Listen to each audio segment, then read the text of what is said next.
Shalom, selamat pagi, salam damai sejahtera dari Tuhan yang menyertai kehidupan kita. Berjumpa lagi kita dengan umat Tuhan dimanapun berada. Saat ini mengawali pagi yang indah, hari yang cerah, di mana sebentar kita akan merenungkan firman Tuhan. Tapi sebelum kita masuk dalam pelayanan firman Tuhan, izinkan kami untuk memperkenalkan diri. Saya bernama Penetua Adrianus Keluanan, Majelis Jemaat GPB Anugerah Pangkalan Beranan. Pagi ini Tuhan akan menyapa dan melawat kehidupan kita. Oleh sebab itu, saudaraku yang terkasih, mari siapkan hati, angkat hati buat Tuhan saat ini juga, karena sebentar Tuhan akan berbicara kepada kita. Sebelum kita masuk dalam perenungan firman Tuhan, mari satukan hati bersama. Kita berdoa memohon kuasa bimbingan Roh Kudus untuk menuntun dan mengarahkan kita ketika Tuhan boleh menyatakan kuasa dan kehendaknya lewat pembacaan firman yang boleh Tuhan nyatakan dalam kehidupan kita. Kita berdoa. Tuhan Allah Bapa di dalam kerajaan sorga, kami bersyukur Tuhan untuk hari baru, bahkan berkat Tuhan yang boleh mengalir sepanjang kehidupan kami. Dan dengan kekuatan napas kehidupan yang Tuhan hembuskan dalam kehidupan kami pagi hari ini, sungguh kami bersyukur kami boleh ada di hadapan Tuhan, menyerahkan kehidupan kami ke dalam tangan kasih-Mu. Sapaan dan sentuhan hidup-Mu Tuhan, dengan tangan-Mu yang penuh kuasa, boleh menguatkan kami. Sehingga pagi hari ini Tuhan, mengawali aktivitas dan kegiatan kami mau Tuhan isi dengan berkat-Mu, agar kami ketika melakukan kegiatan kami senantiasa beroleh kekuatan daripada-Mu. Biarlah Tuhan mengawali pagi yang indah ini, kami mau merenungkan firman-Mu yang kudus, agar melalui firman ini boleh menuntun dan mengarahkan kehidupan kami selanjutnya. Kuasai hati, pikiran, dan pendengaran kami dengan Roh Kudus, agar ketika kami boleh memaknai setiap perkataan-Mu Tuhan, kami boleh dimenangkan oleh kuasa Roh Kudus. Berfirman-Lah Tuhan, kami siap mendengarkannya. Di dalam nama Tuhan Yesus kami berdoa. Amin. Saudaraku yang terkasih dimanapun berada saat ini, Tuhan boleh menyatakan kehendaknya bagi kita. Tuhan akan menyatakan kuasa kepada kita lewat pemberitaan firman Tuhan hari ini dari kitab Kejadian pasalnya yang pertama, ayat yang pertama sampai dengan ayat yang ke-13. Kita buka Alkitab kita baca bersama-sama. Allah menciptakan langit dan bumi serta isinya. Pada mulanya Allah menciptakan langit dan bumi. Bumi belum berbentuk dan kosong. Gelap gulita menutupi samudera raya, dan roh Allah melayang-layang di atas permukaan air. Berfirmanlah Allah, jadilah terang, lalu terang itu jadi. Allah melihat bahwa terang itu baik, lalu dipisahkannyalah terang itu dari gelap. Dan Allah menamai terang itu siang dan gelap itu malam. Jadilah petang dan jadilah pagi. Itulah hari pertama. Berfirmanlah Allah, jadilah cakrawala di tengah segala air untuk memisahkan air dari air. Maka Allah menjadikan cakrawala, dan ia memisahkan air yang ada di bawah cakrawala itu dari air yang ada di atasnya.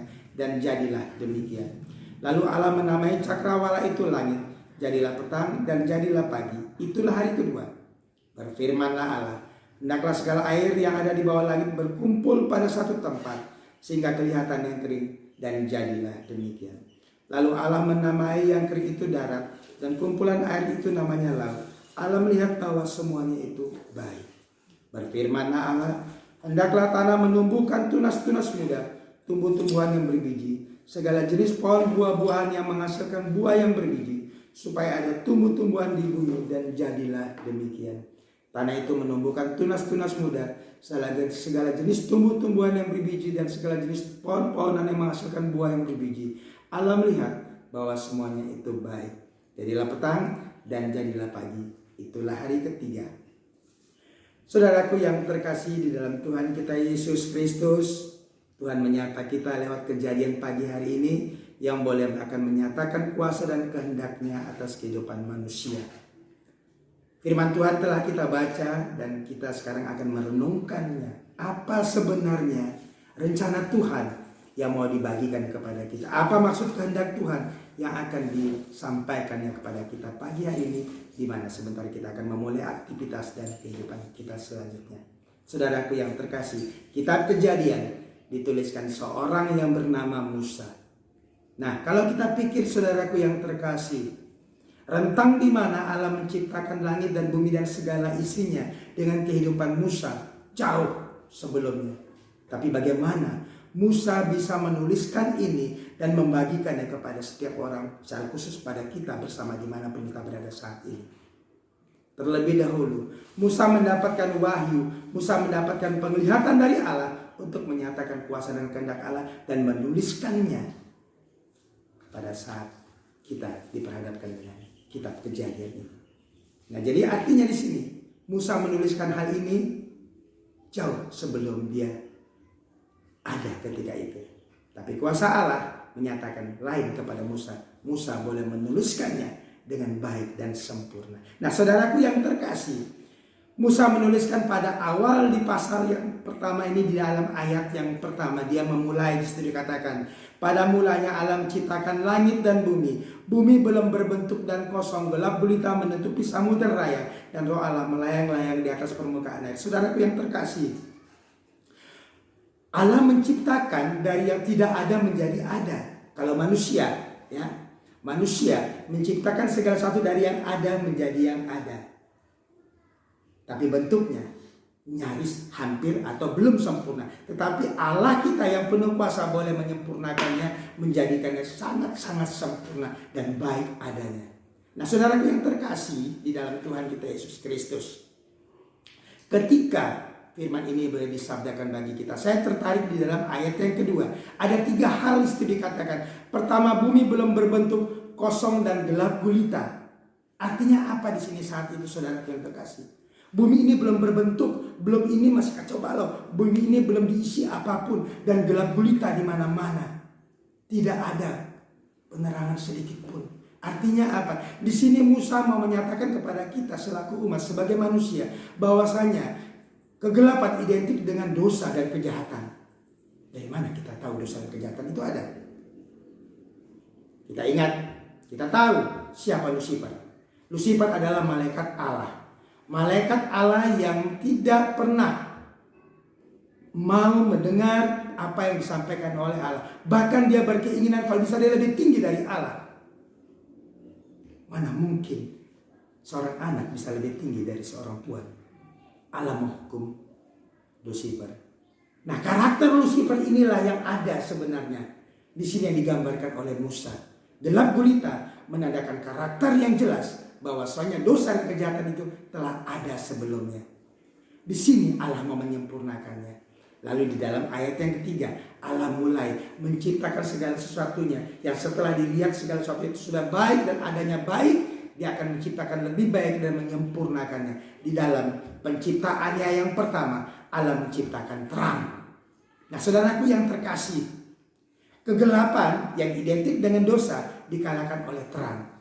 Tapi bagaimana? Terang itu sebenarnya ada. Sementara Allah menciptakan benda-benda langit itu seperti matahari menjadi identik keterangan, menjadi penerangan bagi manusia. Itu pada penciptaan hari yang keempat. Sementara Allah menciptakan terang itu di hari yang pertama. Mazmur 84 ayat yang ke-12 boleh mengatakan kepada kita semua, Allah itu sendirilah matahari. Jadi penerangan itu, terang itu adalah Allah sendiri. Mau menyatakan bahwasanya kuasa kegelapan dosa itu kalah oleh terang yang boleh dihadirkan oleh Allah, saudara yang terkasih dan Tuhan Yesus Kristus. Kemudian yang kedua, Allah menjadikan cakrawala, memisahkan air yang di atas dan yang di bawah. Dan yang ketiga, Allah menciptakan daratan. Daratan yang dipisahkan dengan air dan tumbuh-tumbuhan, ditumbuhi dengan tumbuh-tumbuhan di mana-mana. Kemudian Allah menciptakan pada hari yang keempat penerangan benda-benda yang ada di langit seperti matahari, bulan dan bintang. Kemudian dalam penciptaan yang kelima, Allah menciptakan binatang-binatang yang ada di udara dan air. Kemudian di penciptaan hari ke-6, Allah menciptakan binatang-binatang yang ada di darat dan manusia. Pada hari yang ke-7, Allah beristirahat. Nah, saudaraku yang terkasih di dalam Tuhan kita Yesus Kristus, ketika Allah telah menciptakan sampai dengan hari ke-6, sampai dengan adanya manusia yang pertama, yaitu Adam dan Hawa, Allah melihat itu semua sungguh baik dan adanya sangat baik. Allah mau menyatakan ini kepada Musa dan menyampaikan kepada kita semua. Semua ciptaan itu adalah baik dan sungguh sangat-sangat sempurna. Lantas bagaimana? Di mana tidak sempurnanya? Justru kita manusia yang mengotori hal tersebut. Tapi saat ini Allah mau menyatakan kepada kita, kuasa Allah bekerja dalam kehidupan Musa untuk boleh menyatakan hal ini agar kita orang-orang yang hidup setelah Musa boleh melihat dan menyaksikan kuasa Allah dari dulu telah diturunkan kepada kita manusia. Sebab rancangan Allah itu rancangan kebaikan, bukan rancangan untuk memusnahkan atau membinasakan ciptaan Allah itu sendiri. Allah menciptakan ini untuk menunjukkan eksistensinya, kuasa dan kehendaknya agar manusia hidup dalam penyembahan kepada Allah dan mau disentuh oleh kasih Allah. Nah, saudaraku yang terkasih dalam Tuhan Yesus Kristus, di dalam penciptaan kita boleh mengagumi segala isi penciptaan yang Allah lakukan dalam kehidupan kita. Bagaimana dengan kehidupan kita selaku umat yang Tuhan ciptakan pada hari yang terakhir, hari yang ke-6. Kita diciptakan menurut gambar dan rupa Allah itu sendiri agar kita manusia boleh melakukan kehendak Allah dan seturut dengan apa yang Allah lakukan dalam kehidupan kita. Tapi manusia jatuh dalam dosa. Kegagalan manusia lemah dalam iman. Nah, saudaraku yang terkasih di dalam Tuhan Yesus Kristus, manusia akhirnya mempunyai dosa. Dosa yang akan dilakukan setiap generasi. Tapi hari ini Tuhan mau menyatakan tidak ada dosa yang kekal dalam kehidupan manusia. Apabila manusia itu mau disentuh, dirubah oleh kuasa Allah tersebut. Tidak ada kuasa yang kekal. Tidak ada kuasa yang kekal dalam arti dosa yang sesungguhnya tidak ada yang abadi. Tetapi dosa yang abadi itu telah musnah, kegelapan telah musnah dalam terang yang sejati, yaitu Allah di dalam Tuhan Yesus Kristus. Dan selaku umat, biarlah hari ini kita boleh menyatakan untuk selanjutnya, di saat kita sebentar akan bangun dari tidur, melanjutkan kegiatan dan aktivitas kita, biarlah terang dari Allah melalui Kristus boleh menerangi kehidupan kita dan kita terus boleh berjalan di dalam terang yang abadi. Tuhan memberkati kita semua. Shalom. Kita berdoa.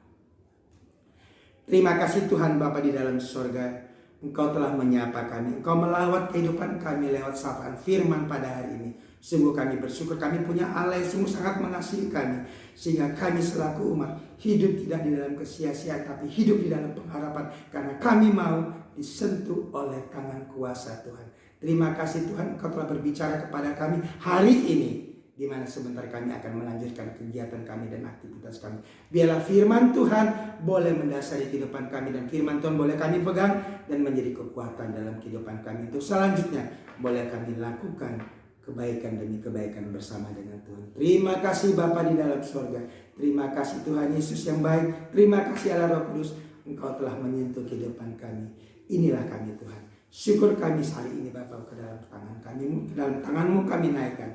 Biarlah syukur kami ini berkenan menjadi penyembahan yang harum di tangan-Mu. Sempurnakan doa kami ini Bapa, karena doa kami ini kami panjatkan hanya di dalam nama anak-Mu Tuhan kami Yesus Kristus, yang adalah juru selamat kami yang kekal dan hidup selama-lamanya. Amin.